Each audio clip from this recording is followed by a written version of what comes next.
Hello everyone. आज है 18 मार्च और आज इस वीडियो में हम बात करने जा रहे हैं इंडिया बुल्स हाउसिंग फाइनेंस के बारे में। देखिए, 215 रुपए का ये शेयर है। आज मार्केट में भयंकर गिरावट थी, लेकिन इंडिया बुल्स हाउसिंग फाइनेंस के शेयर में ना तेजी आई ना गिरावट आई। लेकिन हाँ, तेजी और गिरावट जरूर थी। आप देखिए, प्रीवियस क्लोज 214 रुपए का था, 217 पे खुला, 220 रुपए तक पहुंचा, बाद में वापस टूटा, 211 रुपए तक चला गया। लेकिन एंड ऑफ द डे जहां खुला था वहीं पर ये क्लोज हुआ है। तकरीबन 9 रुपए का प्राइस रेंज हमें आज के दिन में इंडिया बुल्स हाउसिंग फाइनेंस में देखने को मिल चुका है। वीडियो में हम बात करेंगे कि 215 रुपए का ये शेयर खरीदारी के लिहाज से कितना अट्रैक्टिव है, क्योंकि अगर अगर देखा जाए तो 1420 रुपए के लेवल से टूटकर ये शेयर नीचे आया है 200 रुपए के ऊपर। तो क्या यहाँ से और ऊपर जाने की इसकी पॉसिबिलिटीज है कि नहीं, उन सारी चीजों के बारे में इस वीडियो में हम डिस्कस करेंगे। जिन्होंने खरीदारी की है उनको यहाँ पर क्या करना चाहिए उसके बारे में भी हम यहाँ पर डिस्कस करेंगे। लेकिन उससे पहले, अगर आपने अभी तक चैनल को सब्सक्राइब नहीं किया है तो प्लीज अभी इसे सब्सक्राइब कर लीजिए, क्योंकि आगे भी बहुत सारे वीडियोस हैं जो आपको काफी ज्यादा हेल्प करेंगे। उसके साथ साथ अगर आपने अभी तक मेरी टेलीग्राम चैनल को सब्सक्राइब नहीं किया तो उसको भी सब्सक्राइब करना मत भूलिएगा। लिंक आपको डिस्क्रिप्शन में मिल जाएगा। इंडिया बुल्स हाउसिंग फाइनेंस के अगर बारे में हम बात करें तो पिछले एक महीने में इसके शेयर्स में 7% की गिरावट आई है। 250 रुपए तक शेयर पहुंचा था, उसके बाद अगर देखें तो कंटिन्यूअस ये टूट रहा है। आप देखिए, इससे पहले भी 215 रुपए के ऊपर था, एक बड़ी तेजी आई, 250 रुपए तक गया, उसके बाद टूटना शुरू हुआ, अभी भी गिरावट जारी है। एक साल में देखें तो 57% का ग्रोथ भी है। कोरोना काल में 90 रुपए तक शेयर पहुंचा था, बड़ी तेजी आई, 240 रुपए से ऊपर निकला शेयर, दोबारा ऐसे गिरावट आई कि वापस से 140 पे आ गया। अब वापस तेजी यहां पर बनी है कि 250 रुपए तक आया है, वापस गिरावट की तरफ जरूर बढ़ा है आगे। 3 साल में अगर हम देखें तो 3 साल में 82% की गिरावट है।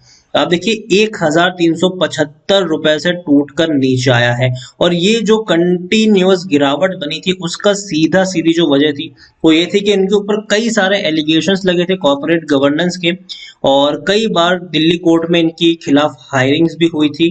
कई सारी हियरिंग आपको देखने को मिली थी उस वक्त। और यहाँ पर देखिए, कंटिन्यूअस शट उठा। हालांकि उन सारे केसों से ये कंपनी को वापस से क्लीन चिट भी मिली, लेकिन जैसे क्लीन चिट मिलती दूसरा कोई केस आ जाता तो इससे कंपनी बाहर ही निकल नहीं पाई।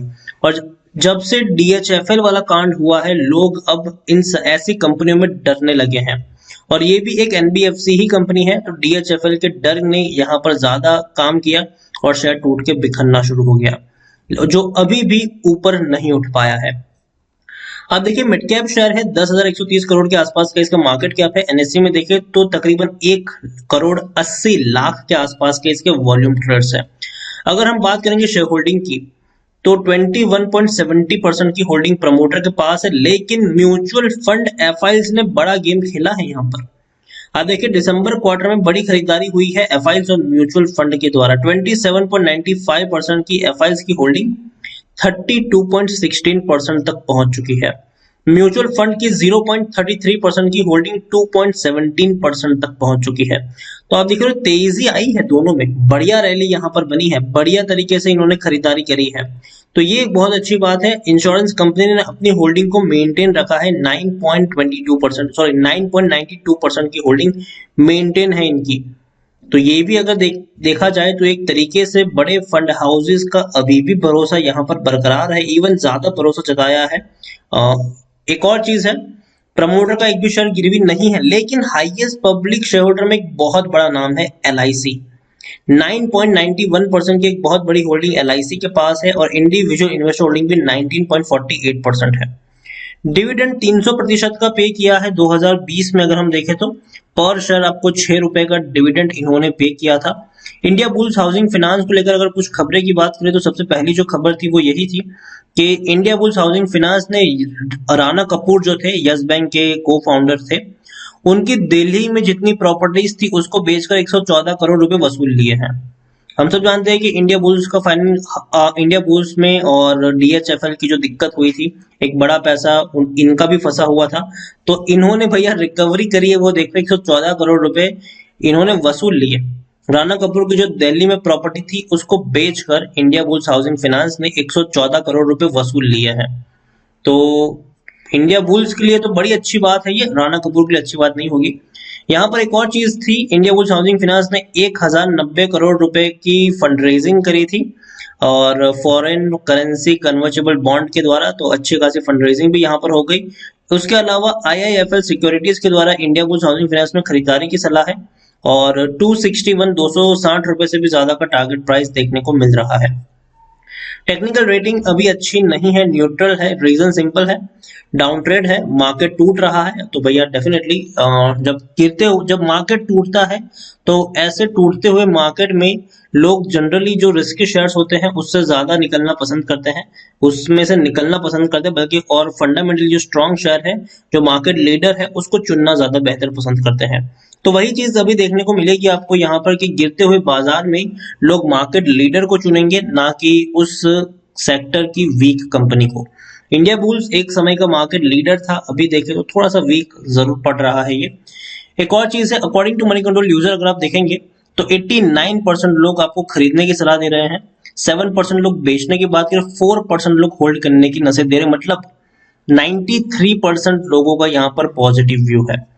उसके अलावा देखेंगे तो रेवेन्यू में डिप जरूर आया है। आप देखिए जहां पे 3370 करोड़ के रेवेन्यूज हुआ करते थे, अब वो गिरकर 2513 करोड़ पहुंच चुके। लेकिन चीज यहां पर ये भी है कि जब इतना रेवेन्यू था तब शेयर का प्राइस भी हाई था। प्रॉफिट की मैं बात करने जाऊं तो प्रॉफिट अभी भी इंटैक्ट है। इवन अगर आप देखेंगे तो कोरोना के बाद धीरे धीरे धीरे लेकिन स्टेबिलिटी आ रही है प्रॉफिट्स में। हालांकि फिर भी पिछले साल तक तो नहीं पहुंचा है, 550 करोड़ तो नहीं पहुंचा, लेकिन फिर भी कोरोना काल में 126 करोड़ का प्रॉफिट था। जून में वो और इंक्रीज हो गए 272 करोड़ रहा, बाद में और इंक्रीज हो गए 323 करोड़ रहा, अब फिर से 330 करोड़ के आसपास है। उम्मीद करते हैं कि नेक्स्ट क्वार्टर में और बेहतर रिजल्ट्स आपको देखने को मिल जाएंगे। ओवरऑल अगर मैं बात करने जाऊं इंडिया बुल्स हाउसिंग फाइनेंस के बारे में, तो अभी भी यहाँ पर एक बड़ा हिस्सा जो है वो एफआईज ओन करती है, म्यूचुअल फंड ओन करती है, इंश्योरेंस कंपनी ओन करती है और प्रमोटर भी यहाँ पर एक बड़ा हिस्सा ओन करते हैं, इसमें कोई शक नहीं है। तो इंडिया बुल्स हाउसिंग फाइनेंस 214 रुपए का ये शेयर जरूर है, लेकिन अगर आपने खरीदारी की है तो बेचने की जरूरत नहीं है। एक रिकवरी आपको जरूर देखने को मिलेगी। अगर आप इसका प्राइस चार्ट देखेंगे तो ये क्लियरली इंडिकेट है कि जब भी गिरावट आई है, यहाँ पर आप देखिए तेजी के बाद जब भी गिरावट आई है दोबारा बाउंस बैक हुआ है, फिर गिरावट आई है, फिर बाउंस बैक हुआ है। इस बार जो गिरावट आई है डेफिनेटली हो सकता है यहाँ से 10-12 रुपए शेयर और टूट जाए, लेकिन फिर से एक बाउंस बैक जरूर होगा जो आपको यहाँ पर 240 रुपए तक के टारगेट्स भी आपको दिखा देगा। तो खरीदारी की है, बने रहिए, डरने की जरूरत नहीं है। फ्रेश बाइंग अगर आप करना चाहते हो तो मेरे हिसाब से 200 रुपए के आसपास अगर आपको मिलता है ये शेयर तो उस लेवल पर आप कर सकते हो।